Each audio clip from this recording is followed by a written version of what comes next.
interviews. Tonight we are going to be talking about a topic, being a wife, the wake-up call. Ladies and gentlemen, there are some things that I wanted to discuss in this podcast. I don't know why I keep on saying podcast. I haven't done a podcast in a while, and I feel super guilty because I need to be doing it, but it just hasn't happened yet. Sorry. My poor podcast channel is suffering. It's withering away. Anyways, we're going to start off. I am wearing my red fleece. Yes, I'm not in my bathrobe, but it's right behind me just in case I decide to change my mind and be comfortable. But today's topic is going to be about being a good wife. Now, some of y'all are going to find this topic to be a little bit controversial. In light of oh my God, I just cannot deal with all of the drama of. So we're going to talk tonight about the issue of being a good wife and the wake up call that people are going to be facing when it comes to wanting to be in a relationship. I realized from listening to other YouTubers talk about this issue, especially the YouTubers that talk to women who say that they want to be married, but then they keep on saying things like, I don't necessarily want to be married. I don't need a man. I want a man. And I'm always like, yeah, I guess when I came into my relationship, when I became married, I came into my marriage thinking that that was a good idea to think that way. And I very quickly realized that that was a bad idea because the type of man that I'm married to is not the type of man that's going to be like chasing behind me. I mean, he's a lovely person and he loves me a lot, but he is not the type of person that's going to encourage acting crazy, which is something that I was kind of used to. So that's my first wake up call to the women out there who are in a relationship that is leading to marriage or is in a family way. Please know that there is a lot more at stake than your feelings all the time, and men don't have time for that. Men just don't have time to be taking care of your emotions. Your emotions are supposed to be your responsibility to be aware of and be in tune to. So one of the first things that I was asked was, is romance still alive?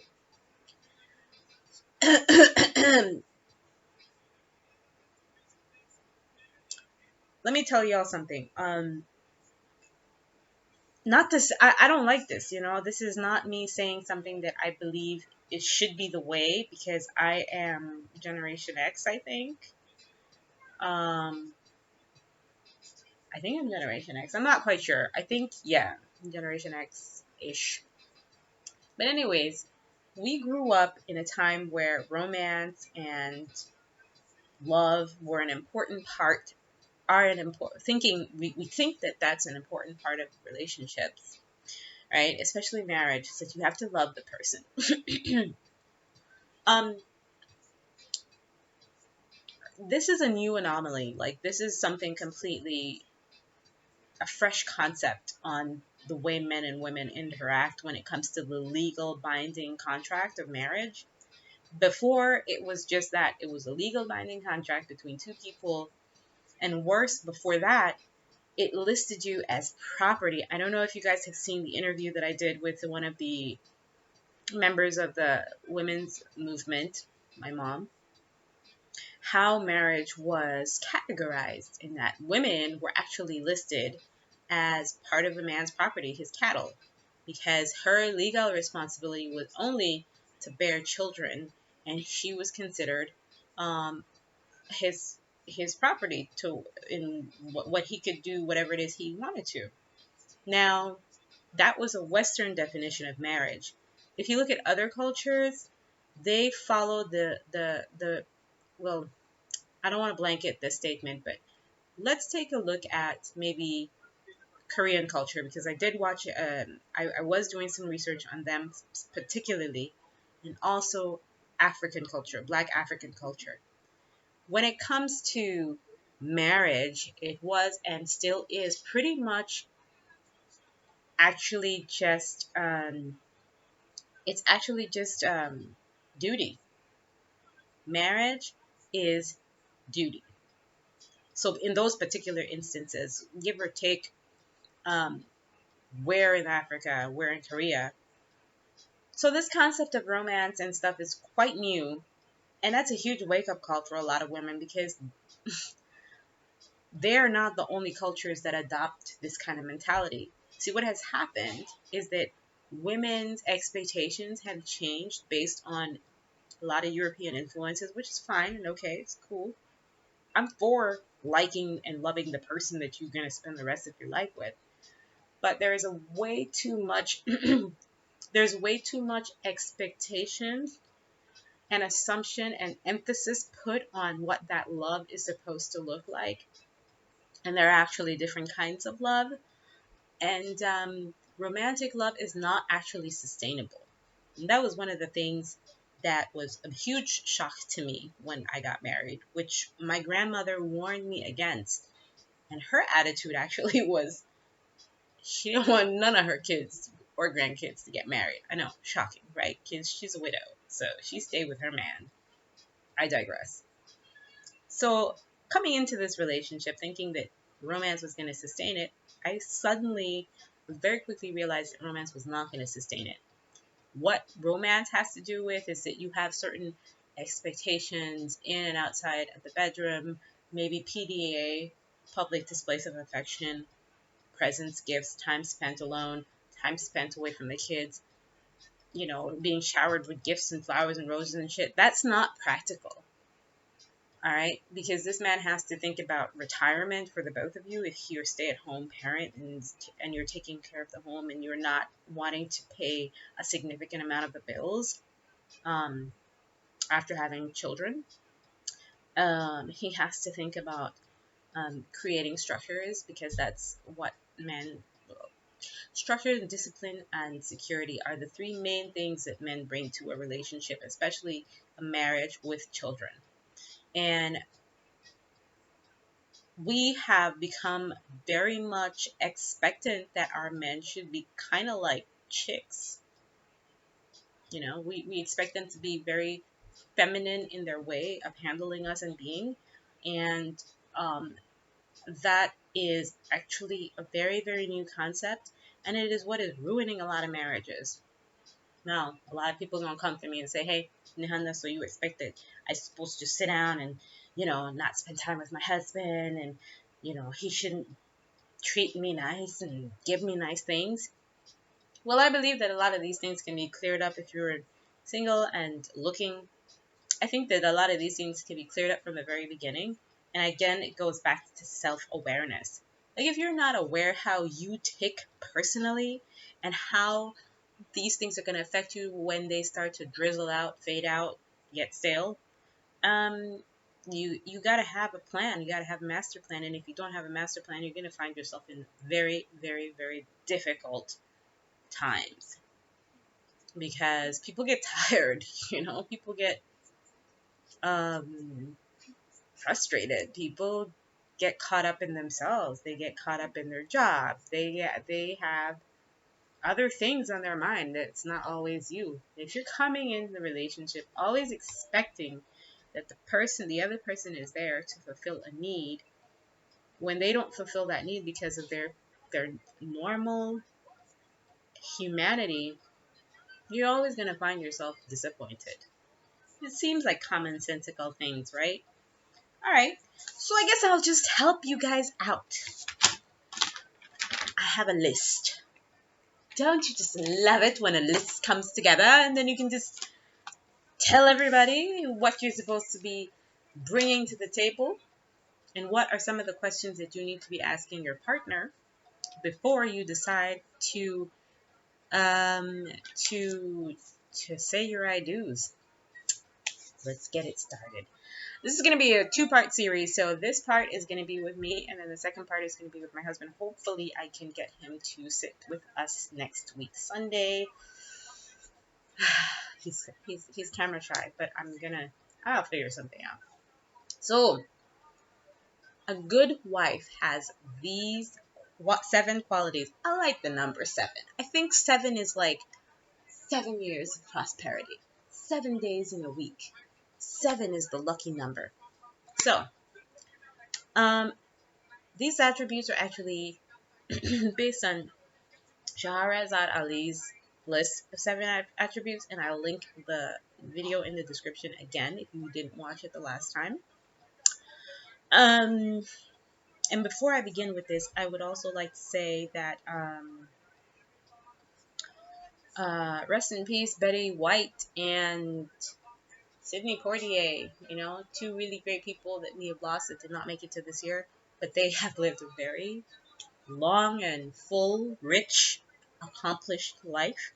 And I wish that for everyone, that we don't waste any moments in time trying to debate whether we should or should not grab and seize our moment for further good and success. Anyways, self-discipline. This is a pretty interesting one because self-discipline pertains to so many different aspects of life.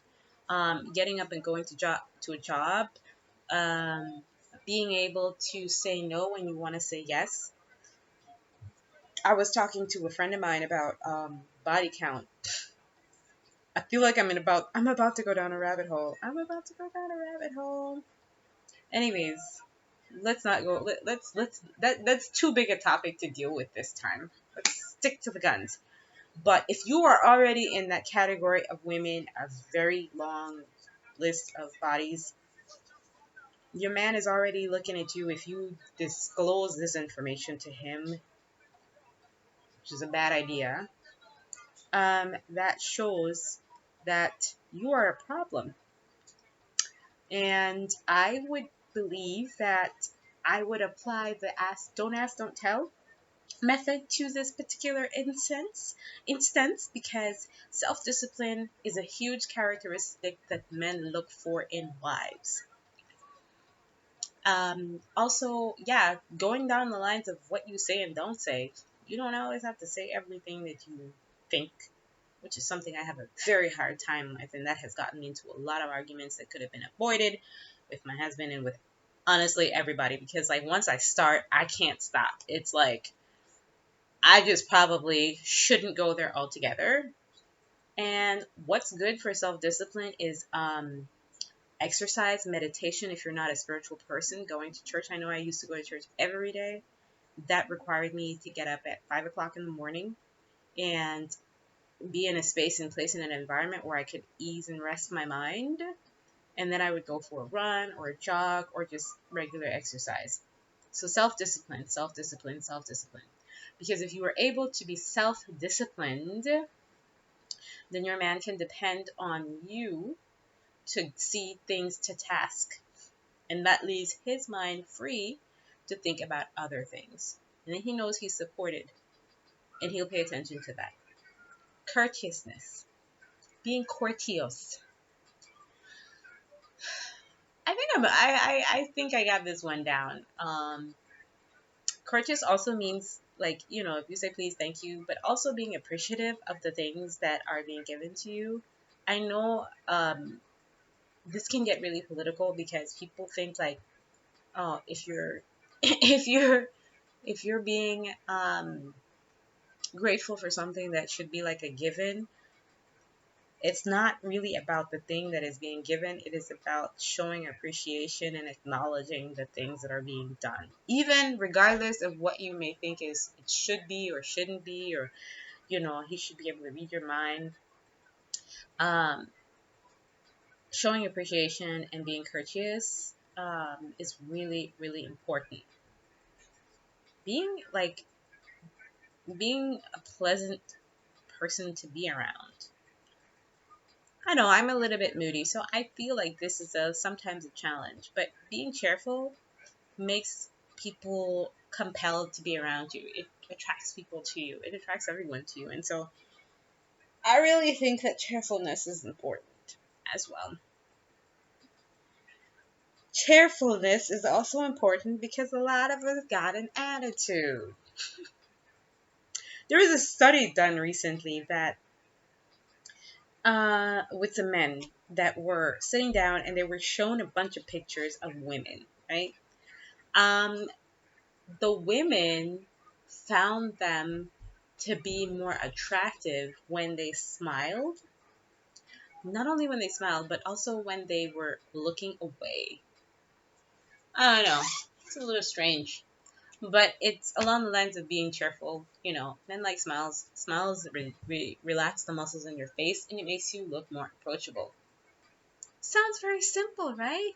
You man have a bad day and he comes in, hey boo, what's wrong? What's going on? Are you feeling alright? How do you feel? You know, can I get you something? Instead of, oh, he always got an attitude. Ladies, if he got an attitude, it's really not about you. Most of the time, it is something out there, somewhere, something somewhere else. And I cannot tell you the amount of times my husband has come off of a hard day's work, had a problem at his job, and his friends were like, well, let's go, let's talk it out over a drink. And he was just like, I just want to go home to my wife and my kids because they always make me feel better. So that's how powerful cheerfulness has been in our relationship. Like I mean, I know I got attitude and I can be a little bit much when I am not in the mood, but you never know what that person is coming in with, what they had to go through to put the money on the table that they're bringing in. So please be someone that they want to come home to. And then the self-respect. Y'all know I like to wear red. Y'all know that I like my knee-high boots, my low-cut clothes, and my skin-fit bodycon dress. Body! Body! So, in terms of that, self-respect is super important. You know, we are beautiful. Women are naturally the sex symbol of any nation. It doesn't matter how much you put on or how little you have on. Um, Trust me, you're not going to arouse a man any more than he wants to be aroused. Leaving things to the imagination can always help. And I got to tell you, I never forget the story of my friend. I was hanging out with a friend of mine who were having an ice cream cone on a hot day. Brother man was like, yeah, it's hot. Let's just chill it. It was so hot we couldn't even speak to each other. And one of the women from the other stores came in. She opened the door and there was like air conditioning just blowing out, right? Just whoosh. And she steps out, and this is a Muslim woman, and she's always fully covered, and all you can usually see is her face, her hands, and her feet. So she steps out on this hot ass day, fully covered, with only her face, her hands, and her feet exposed. And as she's stepping out, she stops, turns, and looks at us, and she says hi, and she walks right in. And I was like, oh, man, I really like the color of her ensemble. And my friend turns to me and he says, I saw her wiggling her toes at me. So you can be fully covered with only your fingers and toes and your face, and they still gonna think whatever they want to think. So lazy, please show them something else. All right, we don't actually necessarily always have to be showing all the goodies just to get a man's attention. Lord have mercy, I have got to speak more on that. I'm guilty of it too, but I've learned that I get better attention when I am dressing more classical. Do you know what I mean? Like, I think that the classical look, people do have a different kind of response to you when you dress a certain way. And I think that black women have been far too long associated with looking trashy or looking over the top or like RuPaul. I don't know if you guys remember RuPaul. I'm beautiful, I'm beautiful, I'm beautiful, damn it. With like this, yeah, man, these crazy weave colors and these ridiculous makeup styles. I mean, y'all even know that makeup was actually made for people of pale complexion. Like, we look stupid. I mean, I probably could use a little bit of foundation for all of these adult pimplage that I have here, but it's not for us. Like, it's not. Maybe, yeah, maybe a little bit of product choice, even out my skin tone. Maybe a little bit of mascara. My lips are a little dry. That's because I don't know why. A lot of the issues that we have that we're trying to cover up on our face are actually due to poor um, poor hygiene and also poor diet. So I'm going to throw those in there as my last two. Intelligence, cleanliness, and love. And being fit. Let's add fit to that because I'm pro health and I really believe that we need to make healthier choices as people of color. And it has disturbed me for a long time that in the African American community, especially, I don't know what the stats are in my country, it's like 85% of women are overweight. That's not okay, y'all. Like, no. Mm-mm. When people say, yeah, a lot of men like it thick and whatever. That's okay. I understand that a lot of us are curvaceous. A lot of us have a lot of curvation going on, but most of us are just overweight. And especially with body positive movement happening right now, I feel like that's encouraging a lot of bad behavior to continue to be not concerned with what being overweight is going to do to us in our older years. Yeah, I'm just going to leave it at that. Cleanliness. I don't want to get too much into the cleanliness, and on this channel, I think I'm going to talk about this. I'm going to talk about this on Facebook. So, if you guys want the rest of this video preview, I will be discussing it in further detail. The wake-up call. What women need to know about being a wife. Peace out. Please like and subscribe. Leave your comments down below. And keep me posted as to what it is you're interested in hearing about. Please send me your questions. I am going to be posting my rates and describing some of my life coach packaging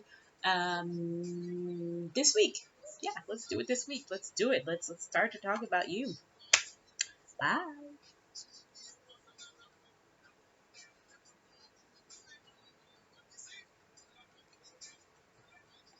Hello, welcome back. Resume. Welcome back. And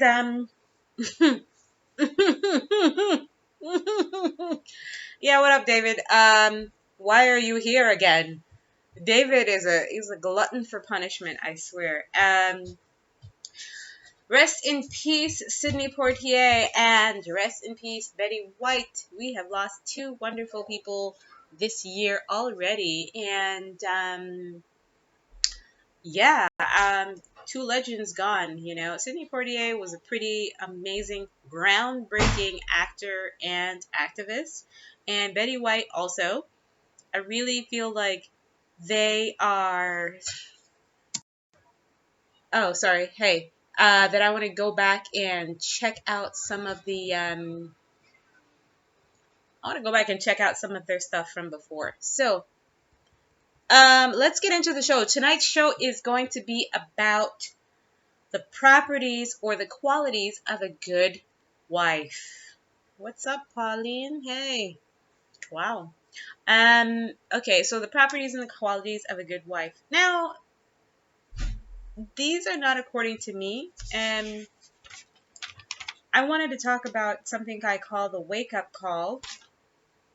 But then I realized that I did not actually get too much into all of the juicy, delicious details of what are some of the things that are important to men. So I'm just going to talk about why these properties are important. I spoke about them on Instagram, and I got into some details about that 20 minutes ago. So here, I'm just going to list them. And what was I going to do? I was going to list them and then get into the last three. Self-respect, intelligence, cleanliness, and love. I wasn't aware that this was actually a theme Oh, yeah, that's what we're going to talk about. So, I wasn't aware that this was going to be an issue in communities in general, but apparently it is a problem in our communities, in our Black African communities, because of why is this an issue? And you might be asking yourself, what do you mean it's an issue? What is an issue? The issue, ladies and gentlemen, is self-respect, intelligence, cleanliness, love, and fitness. Fitness. Let's start with the fitness. No, let's not start with the fitness, because fitness is an easy fix, right? I feel like the emotional things are harder than the physical things sometimes. All right? So self-respect is quite self-explanatory. Respecting yourself. What exactly does it mean to have self-respect? RESPECT. Find out what it means to me. I am not going to sing. Suck it to me, suck it to me, suck it to me, suck it to me, suck it. Okay, are we ready? Pride, confidence in oneself, a feeling that one is behaving with honor and dignity. Honor and dignity, fellas. When a woman wants to be a wife, she can behave in an honorable and dignified way. All right, let's go down the rabbit hole and look at what the meaning of the word honor is. That's a big word, right? I literally got onto a website that is giving me a phone. Are you serious right now? Honor, meaning. The meaning of the word honor is to have respect and great esteem. The quality of knowing and doing what is morally right. The quality of knowing and doing what is morally right. This is a big deal, because how many times do you hear women in these streets cussing, carrying on, half naked, acting crazy, falling down drunk, fighting with one another in public? Is that honoring and respecting yourself? Oh, I'm gonna get in trouble. It's on! It's time to get in trouble tonight! Yes! Honoring and respecting and knowing what to do, what is the right thing to do morally. I'm not talking about going and having your babies because you don't want to have an abortion. Oops. I am talking about being in a relationship with someone and requiring a certain level of respect. Well, how do you? Okay, let's talk about the day to day. Let's talk about what that looks like. Let's talk about some of the techniques and things. All right, you have to know what it is that you want out of a relationship. What is the best suitable outcome that will honor you? What is the morally right thing to do in a relationship with a man? And how do you prove yourself to be a person of of good moral standing from the beginning? Um, I think one of the things that I found pretty interesting was that my grandmother and my mother were never really big on me being out as a teenager, right? If I went out somewhere, I had to be going somewhere with purpose. I had to be going to get some exercise, going to the beach to hang out with friends, going to the store to get groceries. I had to be moving with purpose, right? So you get into that habit from a very young age to not just be out in and about and being seen with the idea of just being seen. Now, for some people here who might think that that's like a given, I'm not talking to you. I'm talking to people in the Black African community. My personal excuse me. Oh my word. Excuse me. I'm talking to the people from my personal community. What we say in these streets. All right. Just what I can't even conceive of the idea of just walking around the public just so that the public can know that I am walking around the public. I don't understand that, you know.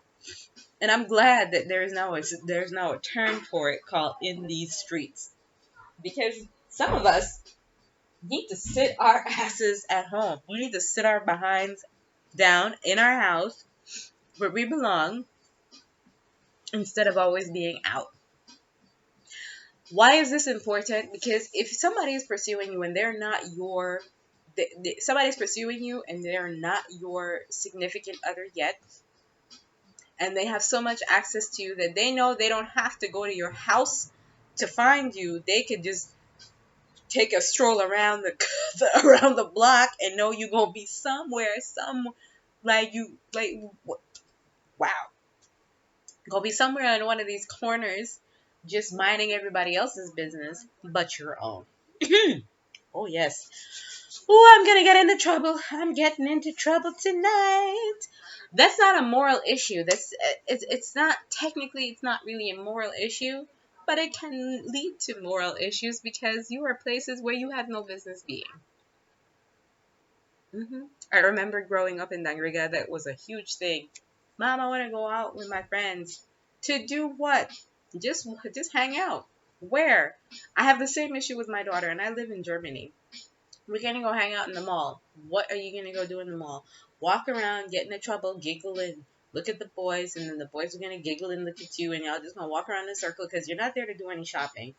You're not there to buy an ice cream cone.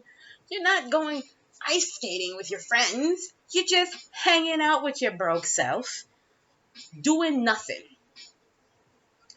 Women who lack purpose like that are bound to get into a baby mama drama situation.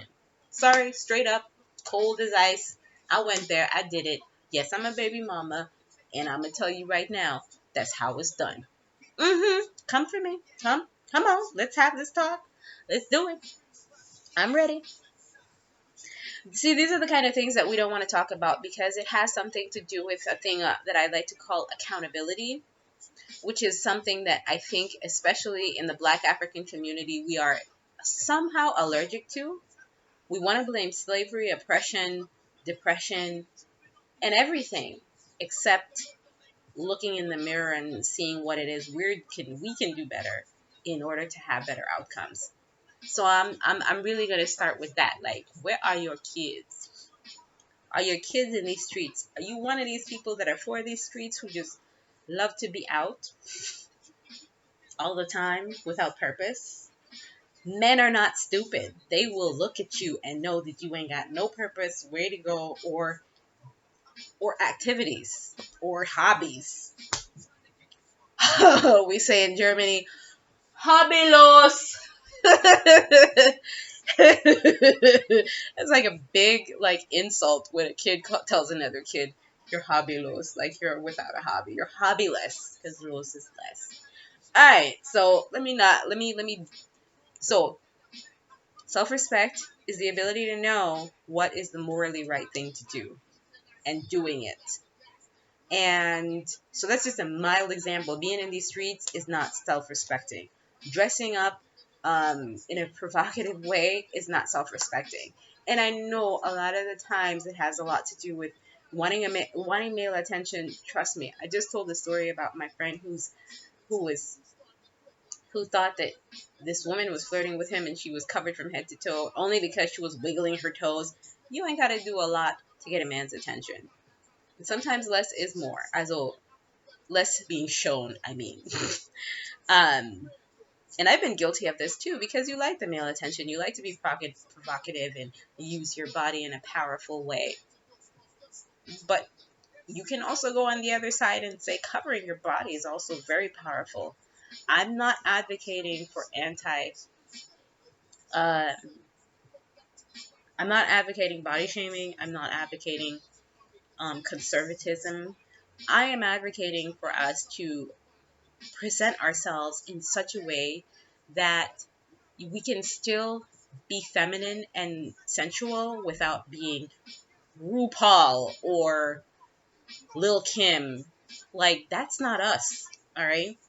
And even for those who fall in that category, stop, because it gives a bad message to the rest of us who are trying to raise the bar for something else. So self-respect, please respect yourselves, ladies. It's so important. And hey, I love wearing head to toe red with my heels, my thigh high boots. I have one, two, three, four, five thigh high boots. There's a way to dress it up that doesn't look too much. Um, yes. So intelligence.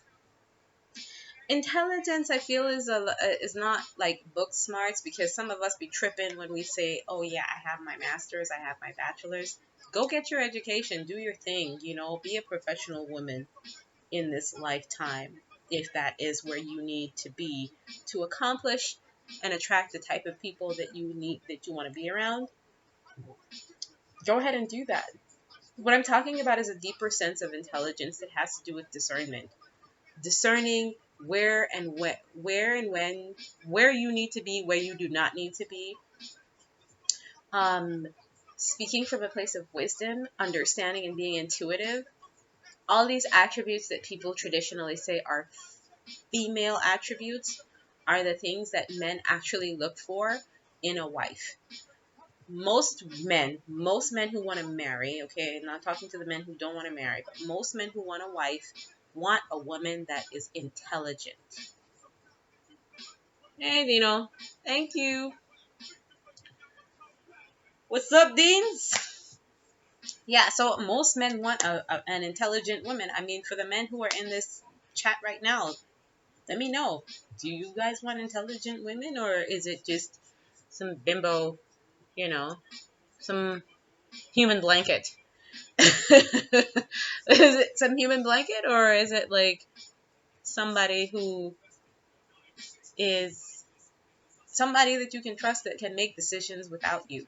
Not that she would do such a thing when it comes to important decisions. But yeah, thank you, Dino, for that. Like, intelligence, discernment, wisdom is something that is a quality of a good wife. Not a girlfriend, not someone you're dating, because that's a completely different category of woman. And we as women need to be able to discern if a man is wanting you for that or for life. For life! Sentence for life. Cleanliness. Oh man. Oh my god. Oh my god. I am so awkward right now. Yes, I'm gonna go there. I'm gonna go there. Okay, so cleanliness is important, and I know that this is not such a big deal with other ethnic groups and backgrounds, but in our community, we have been we are not aware of a lot of things when it comes to female hygiene, and I'm very, very curious as to why that is. People might say I'm not speaking from a position of authority here, but I actually am, because so I started a series called Truth Series before I worked in telecommunications, right? And it was directed towards things like having women speak openly and honestly about abuse. And while we were having this conversation, we started to touch a little bit about child rearing and childbearing. And my mother brought it up in a conversation. Anyways, my mother brought it up in conversation, going around the room of at least 50 to 100 women and asking how many of them have seen themselves naked, like completely, the whole bits, you know, everything. And I was really surprised. I think I would, if I were to give a percentage estimate, it would have been about 5% of women. that to me, and these are grown women. These are not like, teenagers or 20-year-olds. Okay, maybe some women were in their late 20s, mid 20s, but from the range of women who fit in that category of not being familiar with their bodies was exasperatory to me. That was shocking. And so we started talking about things that I thought were common knowledge, and they were like, "Oh, this is the first time I heard about that." You know, things like what to look for in a soap, how often you should wash your hair.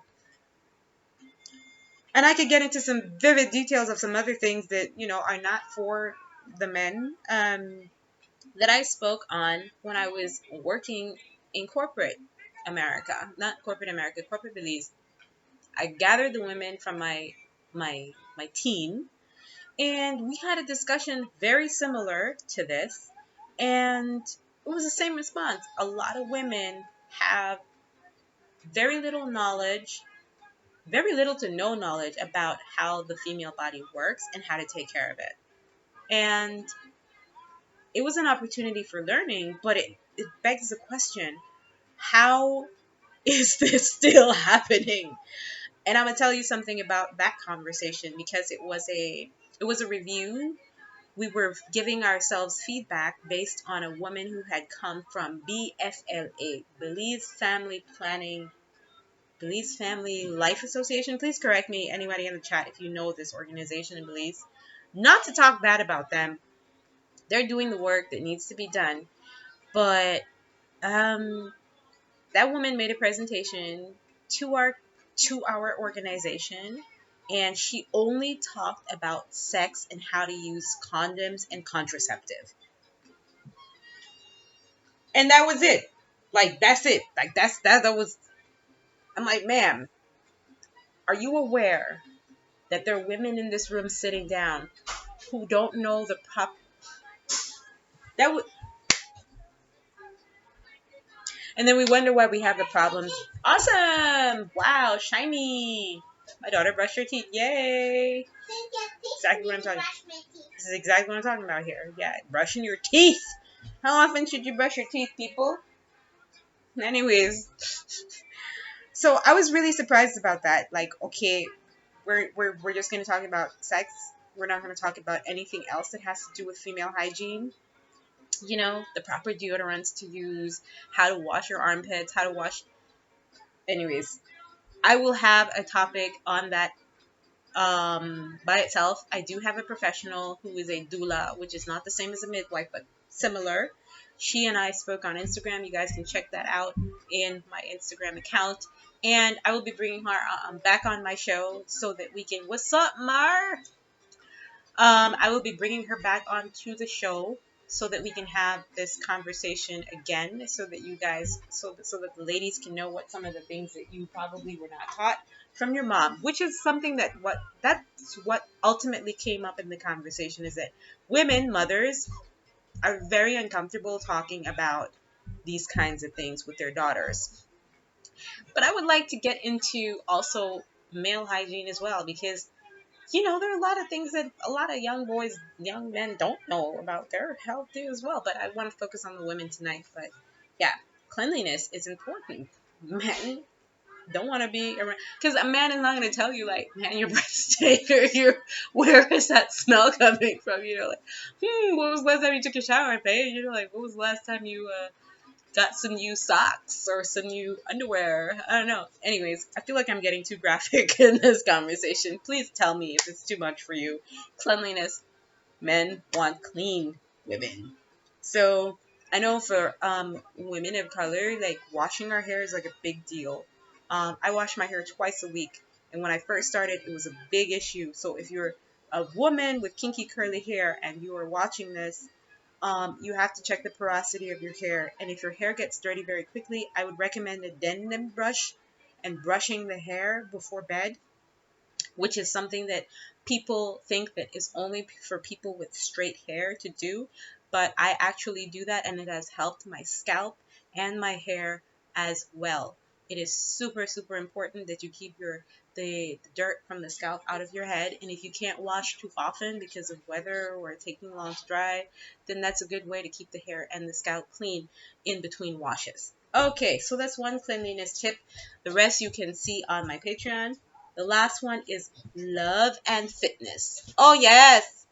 Yes, I'm going to be the anti-body positive movement person in this bitch. I ain't for it. It ain't my thing. I'm not. Nope, nope, nope. Let me tell you something, ladies. Why are you in my shot? I say yes. All right. So there is a big issue that I have. I'm concerned about. Okay, so let's deal with love. Love is easy because love is that you have forgiveness and you have a clean heart. You're well intentioned, and you can be a sense of support for for people, right? You're not a selfish person. You're a giving person. I think all of those things. Love is a little bit intricate, but men want women who are loving and lovable.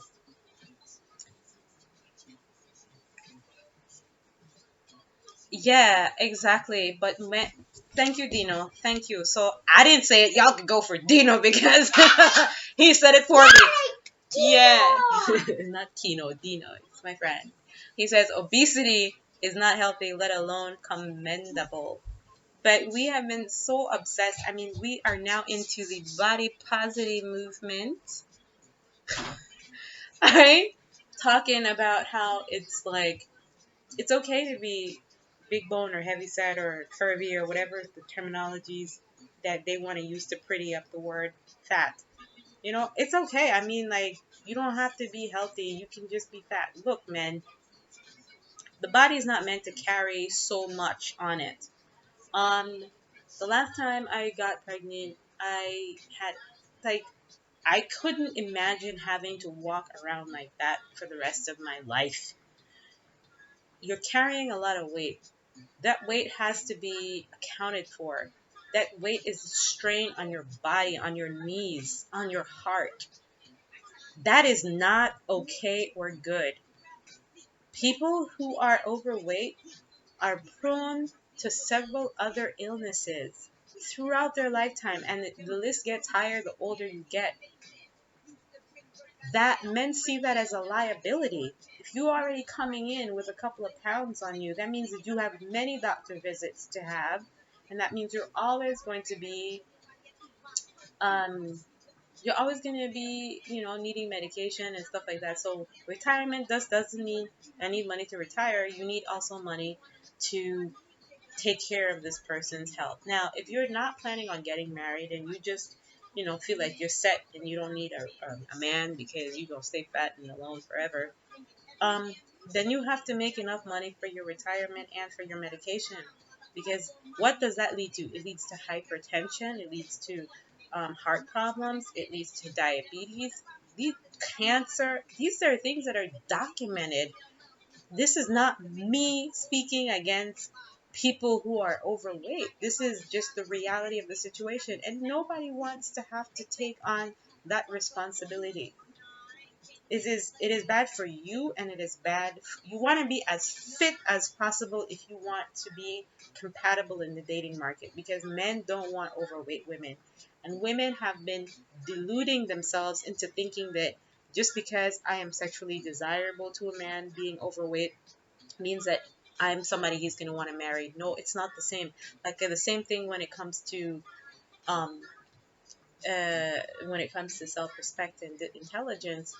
um men feel a men feel a way about women who are overweight, and I feel like it's really sad, because I had an interview on my Instagram with a young man. I think it was my brother, and we talked for a good 20 minutes before he could openly say, yeah, this is an issue for me. Like, I don't want to have to be with a woman that's overweight. But it took him 20 minutes to just say that, because he didn't want nobody. He was afraid that somebody was going to come for him. We live too much in our feelings when it comes to this issue. And that is not, this whole body positive movement is really not helping, because now we are able to disregard facts. like body mass index, the ideal weight for your height. Yeah, thanks, Dino. We can just disregard that and just say, yeah, my man, I get a little thick, or my, BBW, or whatever the terminologies are. And people are saying, Mel, you don't know how hard it is to lose weight because you've never been fat. I've been a little overweight, guys. I struggle with my weight. After my first child, I gained maybe 20 pounds too much. And okay, that's not like a big deal. It was a little bit of a jiggle. My, and my issues were not so great from having this weight. I remember I had pierced my belly button, and the belly button piercing came out. Yeah, I'm sorry, it's kind of gross, but that was the moment when I was like, wow, man, I guess I should probably do something about this, right? I had to stop drinking so much. I know, especially in our Belizean community, the ladies, self-respect, self-respect, self-respect, drink too much. I'm speaking to myself because I had way too many last night. Um, yeah, but some of us do that on a regular, every weekend or every night. We're downing half a bottle of elephant foot something or another. We eat a lot of greasy food. We have to eat meat for every meal. And this is the kind of stuff that's killing us. So when I gained my 20 pounds, I went to my doctor because subsequently I ended up having some stomach issue. And my doctor gave me a radical treatment, which was to be vegan for as long as possible. And it was then that I realized that our culture, when it comes to how we view food, is seriously unhealthy at that time. Like, I don't live in Belize anymore, so hopefully that has changed. But being vegan meant like I was an outsider because I actually purposefully wanted to eat vegetables and fruits. And it was equated with like poverty. Something was wrong with me. People thought that I had HIV. People think that because you're the ideal weight that you're supposed to be, that something is physically wrong with you. They equate fatness with health. They equate fatness with being rich. And I mean, that just, I don't know. Anyways, be fit as possible, ladies, because the truth is that, yeah, a man will smash a hole in the wall. I mean, it don't matter what he gonna smash. He don't want a wife, no woman. Yeah, it's true. He don't want a wife, no woman that is gonna be a liability to him that he's gonna have to send to the hospital. Especially if you guys are of childbearing age. You're talking geriatric, not geriatric pregnancy, but you're talking pregnancy obesity, which then leads to having to have a C-section. And a C-section is expensive no matter where you live. Ain't nobody got time for that. So please, women, be as fit as you possibly can. It is super important for you and for your partner. Rest in peace, Aunt Verna Hawes, who, excuse me, my aunt, too late, you know, decided to do something about her weight. It took diabetes and cancer for her to start to take care of her body. That's a real life example of what happens every day in Belize and in many cultures across the board. Um, I hope that this is not too loud in the background because I don't want no copyright issues from Facebook. So, love, man, love yourself, be healthy, be as fit as possible because this is not me talking, okay? It's not me. Don't shoot the messenger. This is what the feedback, this is what the polls have come back in. They don't want to be marrying no fat women. Mm-mm. It's not going to work. And yes, there are some anecdotes. I don't have nothing against fat people. Again, let me just reiterate that. A lot of my friends have, gained a couple of pounds over the years, and they're still beautiful, amazing people. I just don't know why their amazingness hasn't translated into caring better for themselves. And I am not allowed. This is the worst part. I am not allowed. And you guys, you know me. Those of you who have met me personally, you know me. I'll give it to you straight, no chaser. And even when I say it to them, hey man, this might be something that you want to take care of, I get into big trouble, you know? Well, the man that like it so, and you know, like you gotta taste yourself. I don't understand why women do that. Like, why you gotta taste yourself? Like, there's a lot to taste, first of all. And second of all, yeah, they like it because men will tell you anything when they want to smash. But I'm talking about relationships. I'm talking about relationships. This is so important because, yeah, I'm not gonna beat the dead horse. So these are the eight attributes. Eight, eight attributes of what men want when looking for a wife. Now, do I have to spell it out? Do I have to emphasize the wife part? Maybe I do, but that is my that is not my 2 cents. This is from Shahrazad Ali, and of course she's not somebody that I agree everything with. I don't agree with everything she says, but I feel like this list was quite concise and quite on the money. And so I will link the video in the description box below. And thank you guys so much for all your comments, and I hope to see you all again next time. Please go over and subscribe, check out my YouTube channel. There you will find the entirety of the video, and that concludes tonight's session. Next week, we will either be talking about femininity and feminism, or I will be interviewing my husband. I will keep you posted via Facebook and Instagram so you guys can know what to expect. Bye!